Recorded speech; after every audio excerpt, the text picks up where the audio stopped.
কথা শোনে না ভাটার অলিতে গলিতে সিপাই সাপাই খালি ঘুরে বেড়াই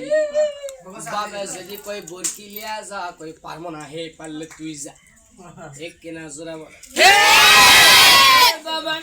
মাদ্রাসায় পড়েন ভালো হওয়ার জন্য পড়েন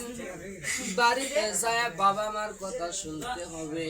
বাবা মা যদি বলে বাবা গরুটা বেঁধে আয় তাহলে গরুটা নিয়ে যায় বাঁধে আসবে বাবা মা যেটা বলে সেটা শুনতে হবে বাবা মার কলিজার ভিতরে কোনো আঘাত দেওয়া যাবে না কিন্তু আজ আমরা মাথার ভিতরে টুপি পরিয়া বাবা মার কথা শুনি না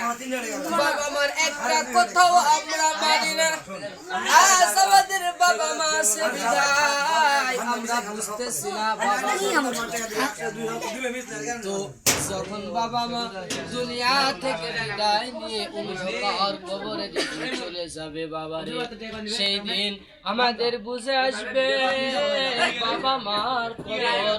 বাবা মা কেমন ভালোবাসার জিনিস কেমন মায়ার জিনিস সেই দিন কিন্তু বুঝে আসবে ঠিক কিনা জোরে বল আজ আসে বিদায় আমরা এটা বুঝতেছি না এই জন্য বাবারে সোনার সোনারা তোমাদের হাত দুটা আমার পায়ের ভিতরে দিয়া বলি তোমরা আজকে মাদ্রাসা ছুটি হয়ে যাওয়ার পরে বাড়িতে যখন তোমরা চলে যাবা বাড়িতে যাই দাদা দাদি নানা নানি পিতা মাতা যারা আছে সকলকে তোমরা আগে সালাম জানাবা কি করবা সালাম দিবা আদবের সাথে কথাবার্তা বলবা ভদ্রভাবে কথা বলবা যাতে তোমার কথার ভিতরে যেন মধু থাকে মাথার ভিতরে টুপি রাখবা গায়ে জুব্বা রাখবা পরনে লুঙ্গি অথবা পায়জামা পরে ঘুরবা আন্ডার প্যান্ট পরে আবার ঘুরো না ঠিক না মাথার ভিতরে টুপি থাকবে আজান হয়ে যাবে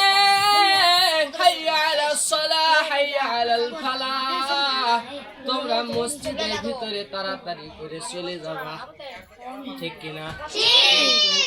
আজ আমরা মাদ্রাসায় পড়ি মাথায় টুপি দিয়ে মিথ্যা কথা বলি বাবা আমাকে সালাম দেয় না বাড়িতে যাই খুব ব্যবহার করি একটা কথাও শুনি না যদি বলে বাবা তোমার বাবার পানিটা কি করে মাঠের মধ্যে দিয়ে আসে তুই যা আমি যাবো তুই যাবি যাবো না আমি খেলতে যাবো এইরকম আচরণ একটা মাদ্রাসার ছাত্রর কিন্তু ঠিক কিনা তোমাদেরকে শিক্ষা নেওয়ার বিষয় আর বাড়িতে যায় আপনারা কি করবেন বিশেষ করে সকালে এবং মাগরিবের পরে এক পারাকে কুরআন শরীফ তেলাওয়াত করবেন ইনশাআল্লাহ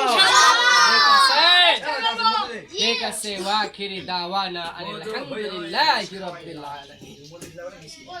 তারপরে রে বাবারা মুতে যায় এখন